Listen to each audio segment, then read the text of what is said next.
What's going on, world? It's your man Pat Seasallauto LLC, mobile mechanic and roadside services. Today we chopping it up at the shop, man. Want to give y'all some real game. Check this out. I got some real deal life tips on what type of tow truck company are you. We're gonna get into it right after the intro.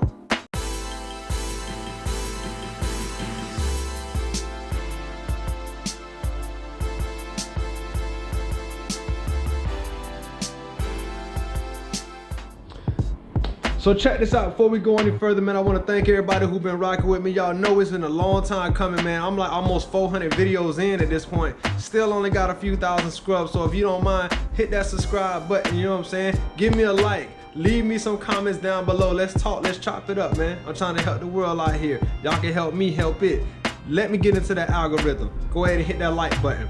Check this out. So this is what we're gonna talk about today, man. This quick class is in session, and a lot of this stuff is gonna be available also in the book that we got, Roadside Guide to Profits. Y'all can click it, it's gonna be in the link down below. Check this out, what type of company are you? So I made a video previously that a lot of people kind of responded to regarding what they need to know about getting into the game before they actually jump into it. So I wanted to dive a little bit deeper into it. This video was actually, it was inspired by this other YouTuber like a year, maybe it's probably been like 2 or 3 years now, but either way, his quality of the video, the quality of what he was saying was good, but the actual content itself, like the way he presented it, and you couldn't hear his audio and all that, it was trash. So I was like, you know what, I'm gonna do this same video and I'm gonna go through the experiences that I seen and the people that I talked to, so I can give y'all the real game on what's going on. So if you already know what type of towing company you want to be, we're gonna break it down a little bit more, but if you don't, this is actually where you need to start at. So just go ahead and lock in, stay to the end, so we got all types of extra little things that we're gonna be busting out. So check me. First thing first, Repo Guy. So what is a repo man? Matter of fact, let me get this closer. Let me get this closer so y'all can see this. Can you see it? There we go. What's a repo guy? A repo guy basically a bounty hunter, man. Like, this dude or gal is gonna be out there trying to really get to the bag. They're gonna be showing you, well, they're gonna be showing you. If you work under a repo person, I think you gotta work under for like a year, 2 years, maybe even 3 before you can get a repo license number. And what that does is allow you to be able to go and repossess vehicles from the banks, because your main customers is basically banks, car dealerships, title companies, people who have loaned out money and using that vehicle or whatever the vessel is, because it could be a four-wheeler, could be a dirt bike, it could be all types of stuff. But if you loaned against that and they're using that asset as the collateral, like a car for instance, the repossessing agent has now been legally authorized by the state to go out there and get the belongings of that third party whom he or she is working for. So if you want to be that type of company, what you're gonna need, you usually need a snatch truck, a repo truck, you know, something that's a self-loader that literally has a bed, or the arms come out, wrap around the tires, lift it up, you out the door. You ain't got time for all the foolishness, because people get a little bit crazy even though they know that they're wrong and they behind on their bills or their car note or whatever the case is. Sometimes it's not always the case. Sometimes it's misunderstandings, but there's no, these dudes get to the bag, but they bounty hunters. They out there, they're gonna get you if you are not paying your bills or whatever the case is. That's what that is. So number 2, impound. So impound is kind of like what I run in a way, but in a very small scale, because I'm primarily a mechanic company, but I also do hold cars here at times. So impound lot is basically a storage facility. Who are your main customers when you run an impound business?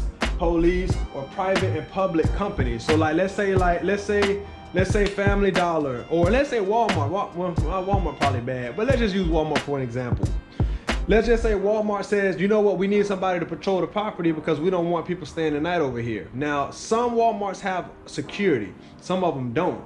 But let's say it does, and let's say they don't want you there. They will have somebody like you that has an impound, not necessarily a repo license, but an impound and a county license or city license, maybe even state, to come and pick up these vehicles that are illegally parked on their property, because it's private property, and tow them to your facility. And if the person needed to get it back, they would try to figure out where it went, but they would go to Walmart, like to the management, and rent my car, blah blah blah, and then they would go from there. Or they would call the police, because just like with a repo, whenever you repossess a car or tow a car in general, you're supposed to call that tow in, which means you would call your local police department or sheriff department and report the year, make, model, and VIN number of that vehicle you towing, so nobody can say that you stole this vehicle. It's very important that you protect yourself with that. And I learned that actually from Christy at my title company. I'm gonna shout out to her for that. So an impound lot, and you can charge anywhere. I think it's like Florida's max, I think is like, I want to say it's like $50 a day or something. Like, it's crazy.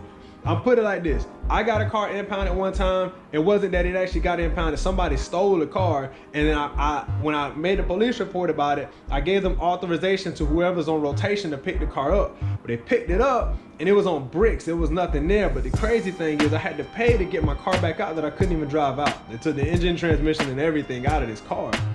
But that storage facility impound lot charged me like $600 to get the shell out, or I was gonna get my license suspended. It was a horrible situation. It was a raw situation from all ends. But that's what it basically is, because that storage fee per day. Where a lot of companies will get you is that they'll charge you that storage or that impound fee, and then they might backdate it some. So if you got it towed today, for instance, they might not contact you until like Wednesday. Today's Monday. That don't really work. You see what I'm saying? So, but it does for them. It don't necessarily work for the consumer. But that's another part of the tow company that you can be, the good or the bad side. Number 3, man, private duty. So this is where I specialize in, because I had the mechanic service primarily. Cash calls. I'm a community dude. I really focus very hard on that. And within that, that's, you know, my main customer base is just, you know, I'm delivering customer service. I buy junk cars. I move abandoned vehicles for people. But more importantly, I am a community building entity. So I go to the auto body shops, I go to the mechanic shops, and I move for the community. So I don't rely on any other entity but me and that direct party typically, okay? 4th, police rotation. So who's your main customer in police rotation? Government contracts. So you're a government contractor, which means that you are on call for that city, that state, that province, that municipality, wherever that is. And your job is to assist the police, whether it be like 3 o'clock in the morning, there's an arrest, or, you know, there's been a accident or something like that. You would be able to help them. And there's big money here. I ain't gonna lie to you. There's big money in police rotation, but just know that you are 24/7 on call. Most of the way that this works is there's gonna be a list of different people, companies that are authorized to be on rotation, because you also need an impound lot, because you got to have a place to take these cars whenever you get them. The government don't want nothing to do with it. They want somebody to come in, help them do something, and then move that thing out, clean up the area, everybody's moves on. So, but you need to be on police rotation, you need an impound lot. Now you can mix any of these together, and honestly, the guys who seem to be doing the biggest dollars do police rotation, because they also can do private duty. They also have an impound lot already, and they also can do repossessions if they have a repossessions license. So big money in police rotation, but you don't call 24/7. Motor clubs. Now motor clubs would be more or less where you would go for like that private entity or that private duty towing like I do, for instance. So motor clubs, you're a 1099 contracted or a non-contracted service provider. So like for instance, for me, I am what you call non-contracted, which means that there is no obligation for me to go out if you give me a call. When you are contracted with motor clubs or insurance companies, if you're contracted, that means that you're obligated to take an X amount of calls for that service that you do. Now, if you don't, hey, that's cool, but they're gonna bump you at the bottom of their list. Just in case you don't know what that list is. So just imagine these are all companies that I wrote down, and this is the motor club or the insurance company. They're gonna call each one of these until somebody answers. Whoever answers the most gets moved to the top of the list. So that means that anytime there's something in the area, they're gonna call you first. But if you stop answering the phone, you're gonna move down to second. You stop answering the phone, you move down to third, and you keep on going down until eventually they don't call you anymore. But that's only if you're contracted. Where I benefit for being non-contracted, because if they call all these people and nobody comes out, that means I get to charge my price. And if I'm contracted, there's a preset price already determined inside of the structure, which means that if you don't answer and you keep on moving down, eventually they still want you to be contracted, even though they're not calling you no more, because they're gonna call you, they're gonna want that rate that you agreed to begin with.